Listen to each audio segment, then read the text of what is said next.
corre el año 27 después de Cristo.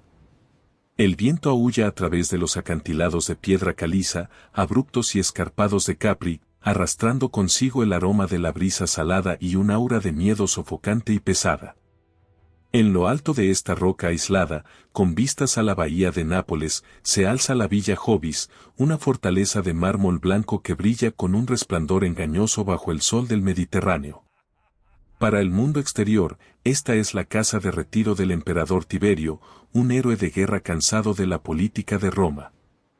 Pero para los sirvientes que recorren estos pasillos silenciosos y llenos de eco con la cabeza gacha, y para los desafortunados huéspedes convocados desde el continente, esto no es un santuario. Es una prisión de depravación. El aire aquí es denso, cargado de paranoia.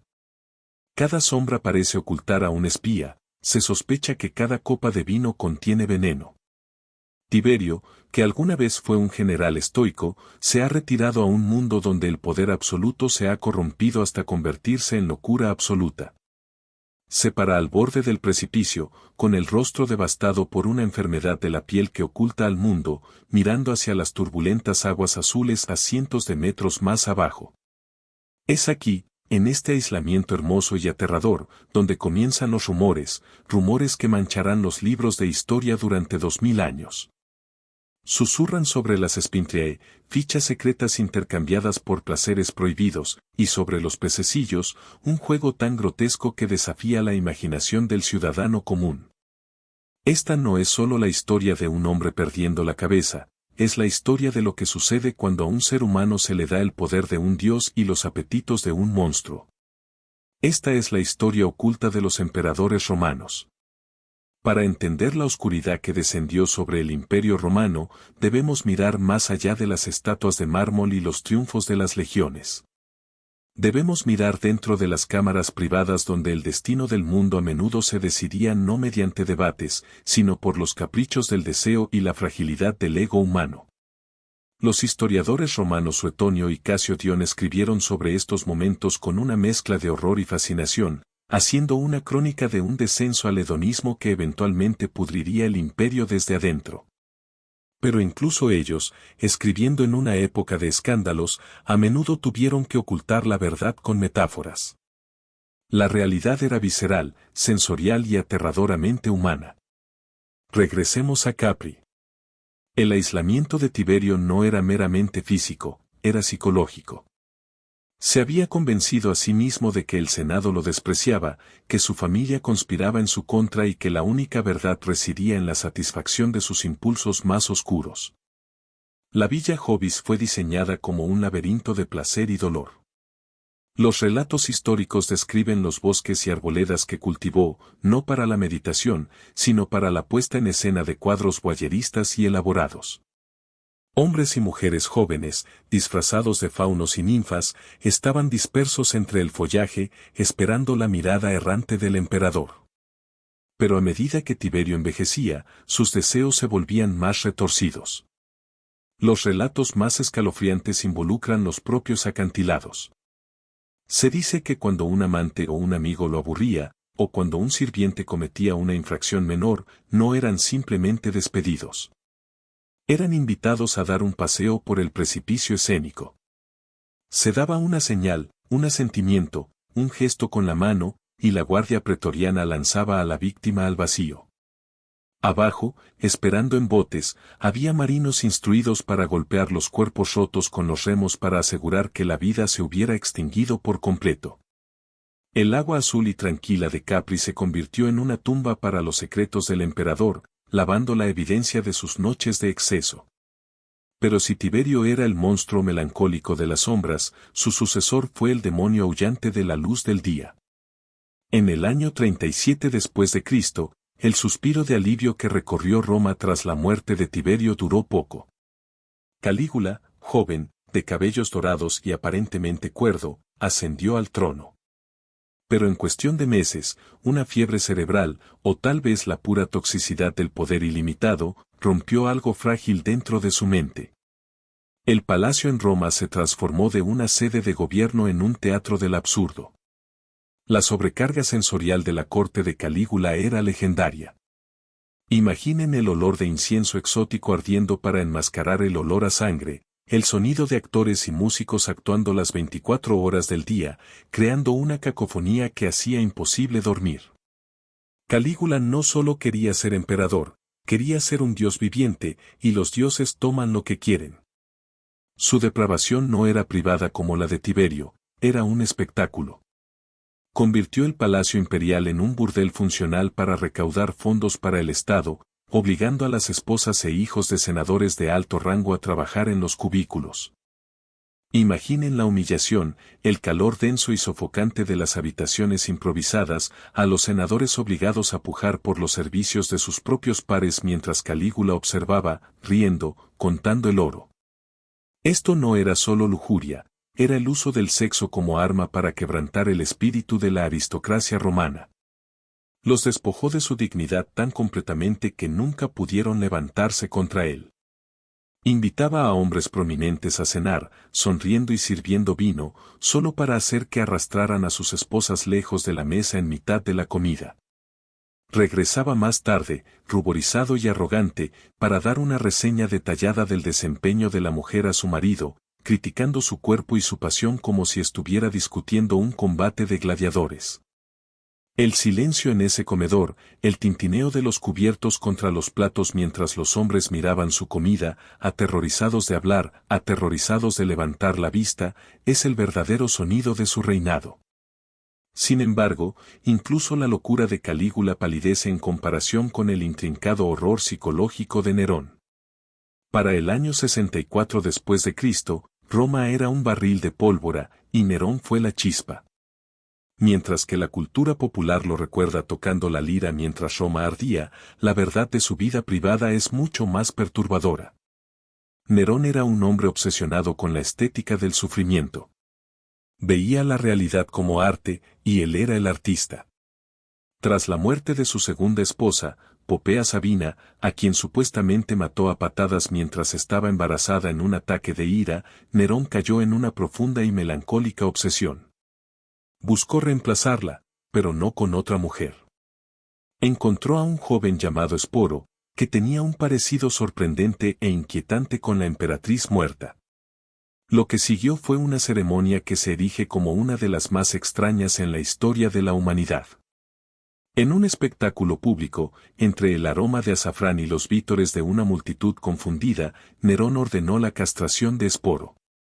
Luego vistió al muchacho con las galas nupciales de la emperatriz, las sedas más finas de Oriente, goteando perlas, y se casó con él en una boda romana solemne y tradicional.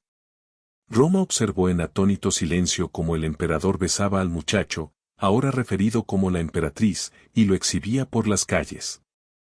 Pero su verdadera lujuria era por la sangre. No solo quería ver a los gladiadores, quería ser uno. Descendía al Coliseo, con el rugido de 50.000 personas bañándolo, y masacraba animales y hombres por igual. Pero en los rincones privados del palacio, sus impulsos violentos se fusionaban con los sexuales. Disfrutaba jugando el papel de cirujano, abriendo sujetos vivos para inspeccionar sus órganos, una horrible perversión de la curiosidad médica impulsada por el sadismo. El miedo en su corte era tan palpable que su amante, Marcia, finalmente se dio cuenta de que para sobrevivir, tenía que matarlo. El detalle sensorial de su asesinato es visceral, vino envenenado que no funcionó, el olor a vómito mientras intentaba purgarlo y, finalmente, la fuerza bruta de un luchador llamado Narciso enviado para estrangular al emperador en su baño. El agua salpicando, la lucha sobre el piso de mármol resbaladizo, los jadeos por aire, fue un final violento y húmedo para un reinado de inmundicia. Pero quizás el capítulo más extraño en esta saga de depravación pertenece a un niño emperador cuyo nombre a menudo se susurra como el clímax de la decadencia romana, Heliogábalo. Llegando al poder en el año 218 después de Cristo con apenas 14 años, Heliogábalo era el sumo sacerdote del dios Sol Sirio El Gabal. Cuando llegó a Roma, trajo el Oriente consigo, conmocionando hasta la médula la sensibilidad conservadora romana. Se negó a usar lana romana, optando en su lugar por sedas brillantes y maquillaje pesado, pintándose los ojos y las mejillas. No caminaba, bailaba, moviéndose al ritmo de címbalos y tambores que parecían seguirlo a todas partes. El reinado de Heliogábalo fue un carnaval de tabúes. Se casó con una virgen vestal, una sacerdotisa juramentada al celibato bajo pena de ser enterrada viva, alegando que la unión de un sumo sacerdote y una suma sacerdotisa produciría hijos divinos. Roma estaba horrorizada. Las vírgenes vestales eran las guardianas de la llama sagrada, el alma misma de la ciudad. Tocar a una era un sacrilegio, forzar a una al matrimonio era un presagio apocalíptico. Pero su verdadera lujuria era por la sangre. No solo quería ver a los gladiadores, quería ser uno. Descendía al Coliseo, con el rugido de 50.000 personas bañándolo, y masacraba animales y hombres por igual. Pero en los rincones privados del palacio, sus impulsos violentos se fusionaban con los sexuales.